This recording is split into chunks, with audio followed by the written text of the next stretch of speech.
Hindu mythology के अनुसार 84 लाख अलग अलग योनियों में भटकने के बाद इंसान इस धरती पर पैदा होता है। तो आज अगर आप इंसान के रूप में इस धरती पर पैदा हुए हो तो भगवान का बहुत बड़ा एक प्लान है और वो आपसे कुछ न कुछ चाहते हैं। क्या चाहते होंगे ज़रा सोचिए। वो आपसे क्या चाहते होंगे, वो क्या मांग सकते हैं आपसे, जो इस संसार को सब कुछ दे रहे हैं और सारा सिस्टम इन्होंने ऑर्गेनाइज किया हुआ है।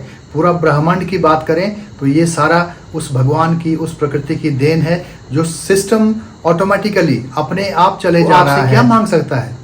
लेकिन आज सोचने की बात है, कभी आप घास बने होंगे, कभी आप कीट और पतंग बने होंगे, कभी पेड़ और पौधे रहे होंगे, कभी गाय, कुत्ता, बंदर या बिल्ली रहे होंगे।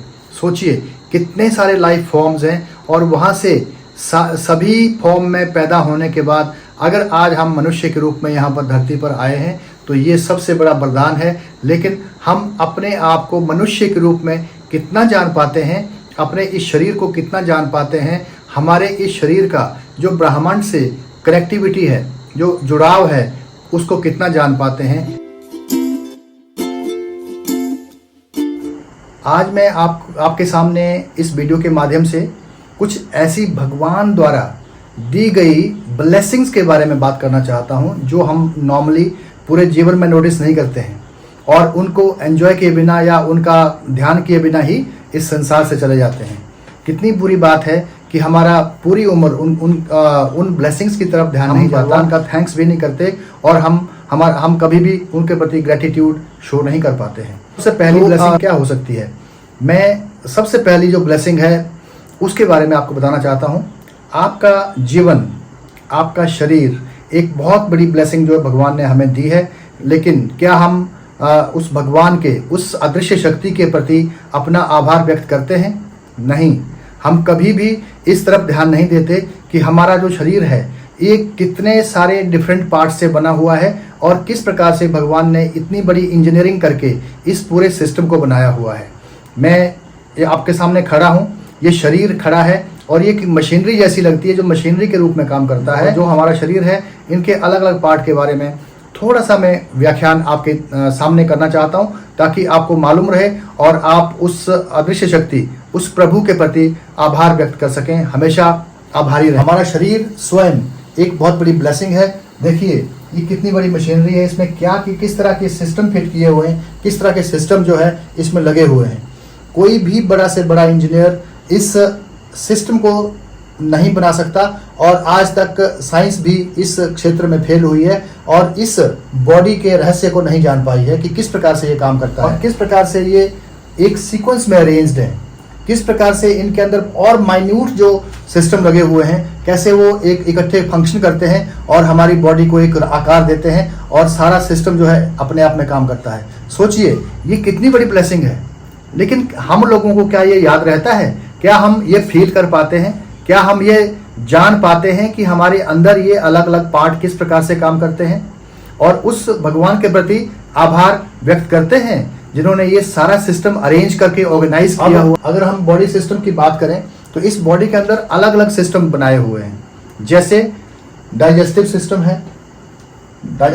है, ये देखिए किस प्रकार से हम भोजन खाते हैं और जब भोजन मुंह के अंदर निकलते हैं तो कैसे वो एक अलग अलग प्रोसेस के माध्यम से गुजरता है और वो जो हमारी बॉडी को चाहिए होता है उसमें न्यूट्रिशन जो हमें चाहिए होता है वो ले लेती है बॉडी और बाकी जो है नीचे थ्रो कर देती है जिससे वो बाहर निकल जाए। ऐसे ही हमारा नर्वस सिस्टम जो है कितना जबरदस्त चीज बनाई हुई है। नर्वस सिस्टम इंक्लूडिंग ब्रेन, ये किस प्रकार से फंक्शन करता है? ब्रेन सारी बॉडी को कंट्रोल करता है और ब्रेन के डिफरेंट पार्ट्स जो है डिफरेंट पार्ट्स ऑफ बॉडी को कंट्रोल करते हैं। तो किस प्रकार से ये सारा सिस्टम होता है, किस प्रकार से ये कमांड चलती है दिमाग से और डिफरेंट बॉडी पार्ट्स तक पहुंचती है और फिर बॉडी फंक्शन करती है। ऐसे ही हमारा मस्कुलर सिस्टम है। अगर हमारी मस्कुलर सिस्टम ना हो तो स्केलेटल सिस्टम जो है अपने आप में एक दिक्कत वाली बात है। स्केलेटल सिस्टम दिखाई देगा, हड्डियां दिखाई देंगी। तो जो हमारा जो मस्कुलर सिस्टम है वो हमारे उन बोन्स को कवर करता है और उसे रिक्वायर्ड स्ट्रेंथ प्रदान करता है। आगे चलते हुए पहला सिस्टम जो है हमारा स्केलेटल रिब्स है। रिब्स बहुत इंपॉर्टेंट काम करती हैं। इसके अंदर बहुत सारे ऐसे ऑर्गन्स होते हैं, हार्ट होता है, लंग्स होते हैं, लिवर होता है। इस प्रकार से सारा सिस्टम इसके अंदर स्थापित किया हुआ है। अब उसके बाद जो है हमारा आर्म्स का किस तरह के बॉन्स, कैसे जॉइंट्स हैं, ये आप देखिए उल्ना बोलते हैं उसे है, और ये ह्यूमरस है, ये देखिए ह्यूमरस, ये बॉडी जो हमारी आर्म है इसके अंदर ह्यूमरस होता है, ये हड्डी को बोलते हैं। लेग के ऊपर वाले पार्ट में नी से ऊपर वाला थाइस तक जो ये सारे हड्डी होती है, इसको हम क्या बोलते हैं, फेमर बोलते हैं। इसी प्रकार से फिबुला, नीचे वाले को इसको फिबुला बोलते हैं। और इस प्रकार से पूरा स्केलेटल सिस्टम बनाया हुआ है। स्केलेटल सिस्टम का जैसे मैंने रोल बताया, बहुत इंपॉर्टेंट रोल है, और ये हमारी बॉडी को शेप देते हुए प्रोटेक्शन करता है इंटरनल ऑर्गन। दूसरा हमारा जो सिस्टम है वो नर्वस सिस्टम है। नर्वस सिस्टम एक ऐसा सिस्टम है जो एक पूरी बॉडी के अंदर एक नर्व का जो जाल बिछा हुआ है, जिसके माध्यम से ब्लड फ्लो करता है, ब्लड ट्रैवल करता है, और ब्लड क्या कैरी करता है साथ में, ऑक्सीजन। जो ये नर्वस सिस्टम है, इसके माध्यम से ही हमारा जो ब्लड है, हर सेल को ऑक्सीजन चाहिए होती है जिंदा रहने के लिए, फंक्शन करने के लिए। जब कोई सेल बेकार हो जाता है, डेड हो जाता है, तो उसके बदले में बॉडी स्वयं ही सेल्स को रिप्लेस करती रहती है। लेकिन डेड सेल कौन होता है, जहां पर ऑक्सीजन सही मात्रा में नहीं पहुंच पाती है, जहां पर ब्लड नहीं पहुंच पाता है। तो आप समझ लीजिए कि हमारा अगर सेंट्रल नर्वस सिस्टम जो है फंक्शनल ना हो, ये ऑक्सीजन कैरी करके हर सेल तक ना पहुंचाए, तो सेल जो है जिंदा नहीं रह पाते हैं, और वो हमारी बॉडी के अंदर जो एक सिस्टम होता है उसके तहत वो डाई हो जाते हैं, और फिर हमें दिक्कत हो सकती है। तो ये नर्वस सिस्टम हो गया। उसके बाद हमारा रेस्पिरेटरी सिस्टम, बहुत इंपॉर्टेंट सिस्टम जो है रेस्पिरेटरी सिस्टम है। मैं ये सारी बातें क्यों बता रहा हूँ, क्योंकि जो भगवान है उन्होंने इतना कॉम्प्लेक्स सिस्टम ऑर्गेनाइज किया हुआ है हमारे शरीर के अंदर, और स्वयं ही सभी चीजें काम करती रहती हैं, सभी सिस्टम काम करते रहते हैं। तो ये जानना बहुत जरूरी है, और हमेशा आपको ये अवेयरनेस रहनी चाहिए, हमेशा आपको जागरूक रहना है कि किस प्रकार से उस अदृश्य शक्ति ने, उस प्रकृति ने हमें ये सिस्टम बना के दिया है, और इसकी कदर करते हुए उसका आभारी रहना है, उसका आभार व्यक्त करते रहना है। तो मैं बात कर रहा था रेस्पिरेटरी सिस्टम, किस प्रकार से हम इस बाहर के ब्रह्मांड से जुड़े हुए हैं, किस प्रकार से हम सांस लेते हैं, और सांस के माध्यम से वो जो ऑक्सीजन है हमारे अंदर आती है और फिर पूरी बॉडी में ट्रैवल करती है नर्वस सिस्टम के साथ। और ये सिस्टम अगर काम करना बंद कर दे, मान लीजिए आपके जो ये लंग्स हैं जिसके अंदर हवा आती है, इनिशियली नोज के थ्रू, नॉस्ट्रिल के थ्रू जो है हवा हमारे अंदर जाती है, प्योरिफिकेशन होती रहती है, और लंग्स के अंदर जा करके वो प्योरीफाई होने के बाद जो है अलग अलग पार्ट में चली जाती है। अगर लंग्स ना हो और ये काम करना बंद कर दे, सांस लेना बंद कर दे या हवा को लेना बंद कर दे, तो क्या हो जाएगा, हमारी बॉडी बेकार हो जाएगी और हम मर जाएंगे। तो रेस्पिरेटरी सिस्टम कितना इंपॉर्टेंट है, तो हर सिस्टम इंपॉर्टेंट है, लेकिन ये जो है directly connected with the outer world है। हम ऑक्सीजन अपने सराउंडिंग से लेते हैं और इस ब्रह्मांड से लेते हैं, और ये हमें जिंदा रखता है। अगला सिस्टम, एक चौथा सिस्टम हमारा जो है ये है हमारा cardiac system. Cardiac vascular system होता है, जो हमारा हार्ट होता है, उसका मुख्य काम क्या होता है, हार्ट का मुख्य काम है जो हमारे अंदर ब्लड सर्कुलेट करता है, वो हार्ट का ही फंक्शन रहता है, और हार्ट जो है उसको पंप करता रहता है, और पूरे नर्वस सिस्टम में जो है वो ब्लड जो है ऑक्सीजन के साथ ट्रेवल करता रहता है, और फिर वापस आता है। वापस आकर के एक सिस्टम बना हुआ जिसके तहत जो कार्बन डाइऑक्साइड या जो बाकी जो अनवांटेड एलिमेंट्स होते हैं उनको बॉडी बाहर निकालती है, और ऑक्सीजन को प्योर ऑक्सीजन होती है उसको अंदर रखती है। लेकिन जो कार्डियोवास्कुलर सिस्टम है उसका काम इतना ही है कि वो ब्लड को पंप करते रहता है। जब इसकी पंपिंग कमजोर हो जाती है, हमारी बॉडी कोलैप्स हो जाती है, कहते हैं कि हार्ट अटैक हो गया। तो ये सारी जो चीजें होती हैं, किस तरह से सिस्टम बना हुआ है, किस प्रकार से एक नेचुरल सिस्टम बना हुआ है, और सभी अपने एक रूपता में काम कर रहे हैं, यूनिफॉर्मिटी में काम कर रहे हैं। अगला सिस्टम जो है मैं आपको बताता हूं, हमारा ह्यूमन डाइजेस्टिव सिस्टम है। ये किस प्रकार से हम डाइजेस्टिव सिस्टम बना हुआ, कितना ऑटोमेटिक काम है सारा। जैसे ही हम कुछ भोजन, फल फ्रूट या कुछ खाते हैं, तो वो एक बॉडी के अंदर जाता है और फिर वो डाइजेस्ट हो जाता है। न्यूट्रिशन के एलिमेंट्स होते हैं उनको हमारी बॉडी एब्जॉर्ब करती है और फिर बाकी चीजों को नीचे थ्रो कर देती है, जो कि बाहर निकल जाता है। तो ये कितना जबरदस्त सिस्टम होगा। मान लीजिए अगर ये सिस्टम भी फंक्शनल ना हो, कहीं इसमें गड़बड़ हो जाए तो कितनी परेशानी हो जाती है, क्योंकि जो हम खाएंगे वो पचेगा नहीं। पचेगा मीन्स बॉडी में एब्जॉर्ब नहीं होगा उसके न्यूट्रिएंट्स, तो हमारी बॉडी कमजोर हो जाएगी, और कमजोर होकर के हम कोई काम नहीं कर पाएंगे, और अल्टीमेटली बॉडी कोलैप्स हो सकता है। डाइजेस्टिव सिस्टम है, इसका बहुत बड़ा रोल है, इसको समझना भी। हमारा जो सिस्टम है that is human reproductive system. अब सारी चीज ठीक है, लेकिन अब अंत में मैं ये जो छठा सिस्टम है हमारा, ऐसे तो 10 से 12 सिस्टम्स हैं और भी हैं, बट मेजर सिस्टम हमारे 6 ही होते हैं जिनको हमें पता होना चाहिए। जो रिप्रोडक्टिव सिस्टम है वो मेल फीमेल का अलग अलग होता है। ये मेल का रिप्रोडक्टिव सिस्टम है और ये जो फीमेल का रिप्रोडक्टिव सिस्टम है।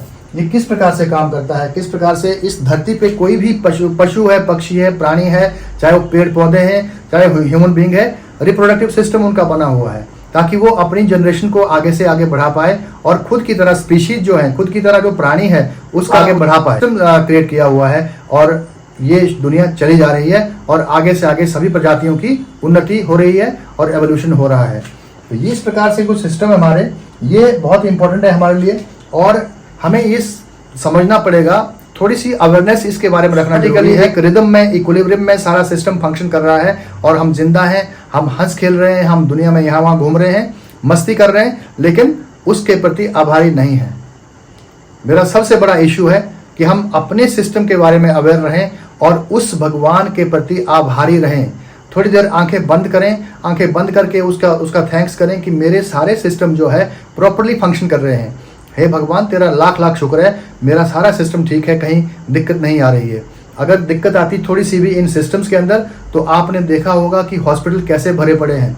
आज किसी भी हॉस्पिटल में आप चले जाइए, वहाँ पर आपको दिखाई देगा लाइनें लगी होती हैं। ओपीडी के ऊपर जाएं तो वहाँ पर हजारों की संख्या में लाइन लगी होती है। अगर आप वार्ड में जाएं जहाँ पर पेशेंट एडमिट होते हैं, वहाँ पर आप देखेंगे कि पूरी दुनिया बीमार हो गई है और पूरी दुनिया जो है, किसी का यहाँ से पाइप लगा हुआ है, किसी का नाक से पाइप लगा हुआ है, किसी का पेट में पाइप लगा हुआ, तो इतना बुरा हाल है जिसका आप देख करके डर लगता है, भय होता है कि कहीं ऐसा मेरे साथ ना हो जाए। तो ये सारी बातें जो है, आप कितने ब्लेस्ड हो कि आपके साथ वो घटना नहीं घट रही है। आप उस प्रकार के उन लोगों में शामिल नहीं हो, आप उन चीज़ों से बचे हुए हो। अब आपको ये ध्यान रखना है कि इन सिस्टम को एक्टिव रखने के लिए, हमेशा एक्टिव रखने के लिए, ठीक रखने के लिए हमें क्या करना चाहिए। थोड़ी सी अवेयरनेस इसके बारे में होनी चाहिए और समझने के बाद जो है इनकी क्या क्या रिक्वायरमेंट होती है वो भी मैं आपसे आगे आने वाले टाइम में बात करूंगा। अब अगला दूसरा जो सबसे बड़ी ब्लेसिंग है जो उस गॉड ने हमें दी है, वो है हमारी सांस। सांस एक फ्री की चीज़ है, ये सब फ्री है सारा सिस्टम।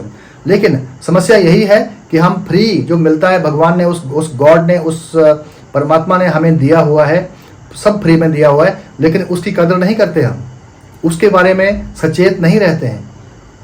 इसीलिए सबसे बड़ी तो प्रॉब्लम है। हम प्रॉब्लम में क्यों आते हैं, स्ट्रेस और डिप्रेशन क्यों होता है, क्योंकि हम उन सारे सिस्टम के बारे में अवेयर नहीं रहते हैं और भगवान से कनेक्ट ना होकर के उनका धन्यवाद नहीं करते हैं। अब जो सांस है हमारी, सांस के बिना, जैसे समझ लीजिए जब सांस बंद हो जाती है, हमारा शरीर जो है सांस को एक्सेप्ट नहीं करता है, तो हम उस टाइम मर जाते हैं। और ये शरीर जो है इतना सुंदर, इतना बढ़िया जो मशीनरी बनी हुई है, ये किसी काम की नहीं रहती है और इसको दो डिस्पोज ऑफ कर देते हैं, चाहे वो धरती में दबा दें, चाहे वो जला देते हैं। चाहे ये सारे सिस्टम कैसे है, सांस लेना, सांस कितनी बड़ी उपहार है, कितना बड़ा सिस्टम है जो हमारे शरीर को इस नेचुरल जो एक कॉस्मोस है, जो ब्रह्मांड है, यहाँ जोड़ देता है और वहाँ से जितनी एनर्जी हम ले पाते हैं, हमारे शरीर की रिक्वायरमेंट होती है, उसको हम लेते हैं और जिंदा रहते हैं। आपको पता है सांस के माध्यम से हमें क्या क्या मिलता है। सबसे पहले ऑक्सीजन मिलती है और जो बाकी कम मात्रा में जो रिक्वायर्ड होती हैं वो भी हमें मिलती हैं। और इसके अलावा ये समझ लीजिए कि हमारा सांस जब कनेक्ट होता है ब्रह्मांड के साथ, तो जैसे आपका मोबाइल या कोई और चीज़ बैटरी वाली जब आप लगाते हो चार्जिंग में, तो वो चार्जिंग, आपकी बैटरी चार्ज हो जाती है, वैसे ही हमारी बॉडी भी सांस के माध्यम से रिचार्ज होती है ब्रह्मांड से कनेक्ट होकर के। तो कनेक्शन जो वायर है, कौन है, वो हमारी सांस है। इतना महत्वपूर्ण है सांस। यहाँ पर मैं एक कहानी आपको बताना चाहता हूँ। पिछले दिनों जब मैं पाउंटा साहिब में SDM के पद पर तैनात था, तो वहाँ मेरे बहुत सारे मित्र थे और उनमें से जब कोरोना काल था, तो मैं उस टाइम मेरी पोस्टिंग धर्मशाला में थी। तो मेरे एक मित्र का फ़ोन आया जो कि पाउंटा साहिब के रहने वाले थे। उन्होंने कहा, भाई साहब मेरी एक मदद कर दीजिए। मैंने कहा, बताइए क्या बात है। तो उन्होंने कहा कि मैं पंचकुला के किसी प्राइवेट हॉस्पिटल और वेंटिलेटर पे हूँ, मेरी ऑक्सीजन लेवल बहुत डाउन हो गया है, लेकिन मुझे 55,000 पर डे इस ऑक्सीजन लेवल को मेंटेन करने के लिए वेंटिलेटर का कॉस्ट देना पड़ रहा है। आप समझिए 55,000 पर डे। और फिर उन्होंने कहा कि मैं अब इतना पैसा खर्च कर चुका हूं कि अब मैं आगे देने में असमर्थ हूं, तो प्लीज़ मुझे या तो पीजीआई या किसी गवर्नमेंट हॉस्पिटल में शिफ्ट करा दीजिए। तो मुझे बहुत अजीब लगा, कि बुरा लगा, क्योंकि मेरे वो मित्र थे और उनकी आवाज़ बहुत भारी थी, लग रहा था इन्फेक्शन बहुत हैवी हो गया है। हम इसके बारे में सोचते नहीं हैं कि जो जीवन है हमारा, जो हमारी सांस है चलती रहती है, इसके बारे में इतना सा भी हमें मालूम नहीं होता, अवेयरनेस नहीं होती कि सांस चल रही है या बंद हो गई है। हम इस सांस के बारे में जरा भी अवेयर नहीं है, और आज जब ये सांस नहीं चल रही है, हमारे शरीर में कुछ प्रॉब्लम आ गई हैं और सांस नहीं आ पा रही है, और हमें प्राइवेट दुकान से सांस खरीदनी पड़ रही है, तो हमें इसकी कॉस्ट मालूम पड़ रही है कि कितनी कॉस्ट होती है। लेकिन जब फ्री में कुछ मिल रहा होता ना, तो उसके बारे में कोई ध्यान नहीं देता है। तो यही बात मुझे वहाँ पर समझाई, फिर हमने उनको शिफ्ट करा दिया पीजीआई में, वहाँ रिक्वेस्ट करके किसी से, तो वो आज बिल्कुल स्वस्थ हैं। ऐसे ही अगर मैं सिस्टम की बात करूँ, एक और कहानी वही पाउंटा साहिब की है। एक अधिकारी थे मेरे मित्र जो उत्तराखंड सरकार में कार्यरत थे, तो उनको क्या हुआ कि अचानक उनके एक अंगूठे ने, थंब ने काम करना बंद कर दिया। तो जब थंब ने काम करना बंद कर दिया, वो बड़े परेशान हुए। वो इमीडिएटली दिल्ली रश हुए और दिल्ली किसी अच्छे हॉस्पिटल में एडमिट होकर के उनके इस थंब की सर्जरी हो गई। जब सर्जरी हुई तो 3.5 लाख रुपए उसकी कॉस्ट आई सर्जरी की, और उसके बाद जो है 3 महीने उनको रेस्ट मिला, और 3 महीने के बाद जो है उसके जो स्टिचेस थे वो खोले गए, और फिर वो अंगूठा कहा कि अब थोड़ा टाइम में ठीक हो जाएगा। तो जब भी वो अंगूठा थोड़ा सा हिलता था, तो वो दौड़ के बाहर से उत्तराखंड से मेरे पास आ जाते थे, विकास नगर में थे वो, मेरे पास आ जाते थे और देखते थे भाई साहब मेरा अंगूठा हिल रहा है, मेरा अंगूठा हिल रहा है, बहुत खुश होते थे वो। लेकिन जब ये अंगूठा या सारा शरीर हमारा काम कर रहा है ठीक से, इसके बारे में कोई हमें ज्ञान नहीं होता है। जब खुद कमाए हुए पैसे वहाँ उस किसी चीज़ पे इन्वेस्ट करने पड़ते हैं, तो उसकी कीमत हमें मालूम पड़ती है। तो मेरा आपसे निवेदन है, इस सांस के प्रति, इस शरीर के प्रति हमेशा सचेत रहें। इसको शरीर को टच करें, इसको फील करें, समझें, और पूरे सिस्टम का थोड़ा सा ज्ञान हासिल करें कि कौन सा सिस्टम जो है अंदर किस प्रकार चलता है, उसका न्यूट्रिशन क्या होता है। हमें अपने सांसों के लिए उस भगवान का शुक्रगुजार होना चाहिए, थैंकफुल होना चाहिए, ओब्लाइज्ड होना चाहिए हमें हमेशा, कि उन्होंने हमें ये सारा सिस्टम दिया है और हम ठीक से काम कर पा रहे हैं। हमारा जो ब्लेसिंग भगवान से मिली हुई है वो है हमारा भोजन और पानी। किस प्रकार से हम इस धरती पर रहते हैं, और भगवान को कैसे मालूम हुआ कि हमें जिंदा रहने के लिए भोजन और पानी चाहिए, सांस चाहिए, फिर भोजन और पानी चाहिए। तो यहाँ पर भोजन पानी की व्यवस्था भी उसी मात्रा में कर दी गई ताकि हमारा जीवन चलता रहे, हमारा सिस्टम चलता रहे। ये सारी ब्लेसिंग है हमारी। हमें अगर पानी खरीद के पीना पड़ता है तो वो बहुत कॉस्टली पड़ता है। हमें अगर भोजन कहीं बाहर से लेकर के खाना पड़ता है, बहुत कॉस्टली पड़ता है। जो सिस्टम बनाया हुआ नेचर ने, हमारे आसपास ही पानी भी दिया हुआ है और हमारे आसपास ही भोजन की व्यवस्था भी कर दी गई है, और उसको खा करके हम जिंदा रहते हैं, हमारी बॉडी फंक्शनल रहती है और काम करती रहती है। तो हमें उसका थैंकफुल होना। चौथा जो सबसे बड़ा उपहार है वो हमारा जैसे मौसम है, कभी गर्मी आ जाती है, कभी सर्दी आ जाती है, कभी बारिश होती है, तो कभी कहीं कुछ। ये सारा सिस्टम जो है हमारे लिए सबऑर्डिनेट है। जो ह्यूमन बीइंग है वो सुपर क्रीचर कहलाता है। इस धरती के ऊपर सुपर क्रीचर जो है ह्यूमन बीइंग है। बाकी जो प्राणी है, चाहे वो पशु हों, चाहे वो पक्षी हों, चाहे कीड़े मकोड़े हों, चाहे वृक्ष हों या पौधे के लेवल के ऑर्गेनिज्म नहीं है। वो जिंदा तो हैं लेकिन वो फंक्शन नहीं कर पाते जैसे ह्यूमन बीइंग को। एक सुपर क्रीचर होने के नाते इन सभी की रक्षा करनी चाहिए, इनके सिस्टम का ध्यान रखना चाहिए और इनको प्रमोट करना चाहिए, क्योंकि ये हमारे भोजन पानी की व्यवस्था जो है करते हैं। जो उपहार है वो आपका परिवार है। किस प्रकार से एक सिस्टम बना हुआ है कि आप एक व्यक्ति हो, आपके आगे फिर जब आप बड़े हो जाओगे, शादी करोगे, तो आपके बच्चे होंगे, आपका परिवार बढ़ता है और आपका परिवार का में वृद्धि होती जाती है और आप एक परिवार के रूप में रहते हैं। एक परिवार होना मनुष्य के लिए बहुत ज़रूरी है, हर प्राणी के लिए ज़रूरी है, और हर प्राणी भी है। यहाँ पशु हैं, पक्षी हैं, सभी प्राणियों का यहाँ कोई ना कोई परिवार के रूप में सिस्टम एग्जिस्ट करता है। और ऐसे ही हमारा भी परिवार है जो हमें बहुत खुशी देता है, और एक परिवार के एक फ्रेमवर्क के अंदर रह करके हम अपना जीवन बिताते हैं। अगर हमारे पास परिवार ना हो तो हम दुखी होंगे, शिकार होंगे, और हमें बहुत सारी प्रॉब्लम जो है आ सकती हैं। तो इस उपहार के लिए भी हमें उस प्रभु का शुक्रगुजार होना है। ये जो प्यारा सा नीला आसमान है, ये क्या है, इसके बारे में कभी नहीं सोचा। ये बहुत बड़ा उपहार है।